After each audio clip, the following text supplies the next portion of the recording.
First కేసులు పెట్టడం మొదలుపెట్టింది ఎవరు? కేసులు పెట్టి లోపలేసి బెయిల్ మీద వచ్చి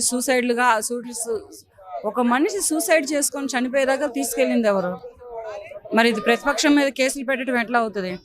ఈ విధంగా మాట్లాడుకుంటే మ్యామ్ గత ప్రభుత్వంలో జరిగిన ప్రతి దానికి కూడా శిక్షని వారు అనుభవించక తప్పదంటారా?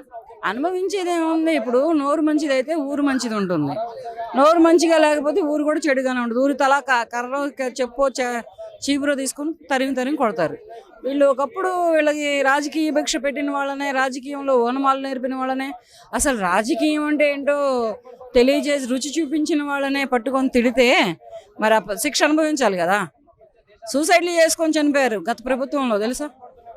అక్రమ కేసులు పెట్టి అన్యాయంగా లోపలేపిస్తే బయటకు వచ్చి ఆ అవమానాన్ని తట్టుకోలేక ఆ అటువంటి జరిగినటువంటి సన్నివేశాలని మళ్ళీ తలుచుకొని తట్టుకోలేక హైదరాబాద్లో సూసైడ్లు చేసుకున్నటువంటి ప్రముఖ రాజకీయ నాయకులు ఉన్నారు.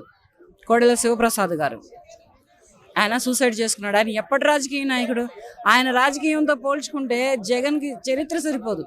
ఆయన రాజకీయం అంతా వయసు లేదు, జగన్మోహన్ రెడ్డి వయసు. అటువంటి అతన్ని అటువంటి చావు దాకా తీసుకెళ్ళి చచ్చిపోయేలాగా చేశాడండి. ఇప్పుడు వీళ్ళందరంతా ఏం లేదు, అంతే దుమ్ము పడితే దులిపేసేసుకుంటామే వీళ్ళందరినీ, అంతే. వీళ్ళ నోటికి ఉన్నటువంటి పొగరు, వీళ్ళ నోటికి ఉన్నటువంటి అహంకారం, వీళ్ళు పదవుల్లో ఉన్నటువంటి హెడ్ వెయిట్ అన్నీ కలిపి చూపించినందుకు కానీ ఇప్పుడు ఏంటంటే ఒక్కొక్కళ్ళు అనుభవిస్తున్నారు. ఎవరిని తిడితే ఎవరు ఊరుకుంటారు? ఎవరు భార్య పిల్లల్ని రోడ్ల మీదకి లాగితే ఏ భర్తలు ఊరుకుంటారు?